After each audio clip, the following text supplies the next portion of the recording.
Hi, I'm Scott Felstead for Muscle and Fitness. Thanks for joining me, Derby Allin. We really appreciate it. You were here last year at Wembley. I mean, what a show. You must have some good memories of that night. Yeah, that was wild. To set the all-time attendance record for a wrestling event, that was wild. And to do it with the icon Sting, beautiful night.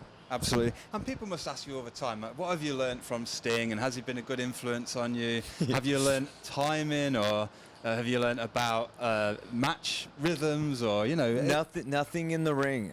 It's everything outside of the ring. Yeah. Just because he's so humble and chill, it's like really inspiring to see, because he has done it all, and he could be the most arrogant guy if he wanted to, but he's so relaxed, and it's like really inspiring to see, because I've met a lot of people that have done far, far less than he has that have the biggest heads. So it's just staying as grounded as possible. That's what I've learned from Sting. Yeah, no, that's cool. And I must ask you, because I'm a big pro wrestling fan, and people say all the time, oh, pro wrestling, man, it's fake. And often if people say pro wrestling's fake, then I'll show them something that you've done, because that stuff hurts, man. And the other thing is, people that say it doesn't hurt, they've never stepped in the ring, they've never run the ropes, because even running the ropes hurts. I was saying before, the canvas is harder than people expect. They think it's going to be really bouncy. I mean, how do you keep getting up? You're a bit like a crash test dummy in some ways. Yeah, dude, it's all my years of skateboarding. I really feel like it's all my years of skateboarding. It's got me ready, because nothing's worse than falling on concrete. Nothing. Yeah. So, you know, like, mixed with that, you know, and just my whole like physical recovery regimen is insane. Like, that's like the stuff I do outside the ring that nobody really sees. Yeah. That's where like I'm able to bounce back, and I feel great. Like people be like, "Yo, you must feel like trash." No, I feel great, and I'm straight edge, and I don't even take any pain pills. Yeah.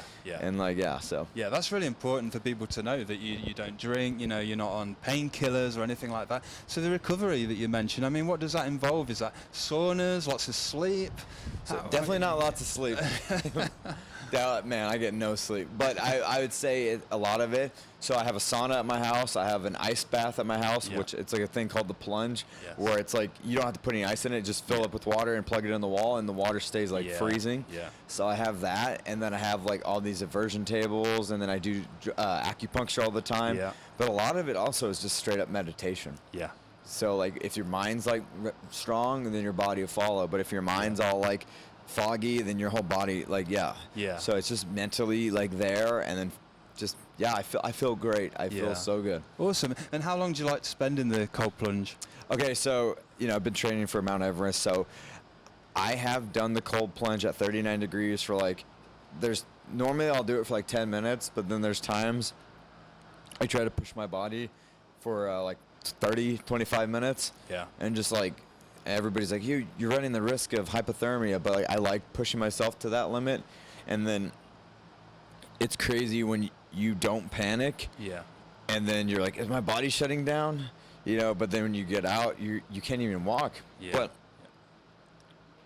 do what the body is capable of doing. Yeah. And it's like, it's just really, you know, I do a lot of that. I just push myself physically and mentally so much outside the ring, which just makes you stronger. So. Yeah, and I think people should know that, you know, how much preparation goes into your art. You know, it's not just about what you do in the ring, it's about what you're doing when you're not in the ring that allows you to do all of that. So keep doing what you're doing, man, and we're looking forward to seeing you next year. It was a huge crowd last year, and they were totally up for it, and we had Sting, and we know you've been looking forward to that retirement match with Sting, but you know, next year's going to be, well, this year actually now in August, it's going to be huge. Have you got any ideas for future opponents, or is there something you want to tick off the list?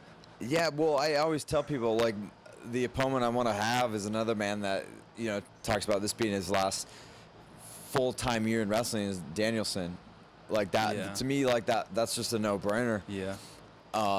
Just because his work ethic is so strong, and, you know, he's in the same category as Sting. Like, you know, he was forced to retire, but then came back, and not only came back, but came back with so much to prove, and, like, it's not like, you know, he's phoning it in. Yeah. You know, I want to get in the ring with somebody that has a work ethic like that. Yeah. And nobody should underestimate you, because you've taken Chris Jericho to the limit, Cody Rhodes, you know, you've been there with the best, you are the best, and, you know, at some point you're going to be the kingpin, I'm sure. But keep doing what you're doing, man. Stay safe, stay relatively injury-free, keep going with that cold plunge, and thanks for your time. Yeah, thank you, man. Thank you.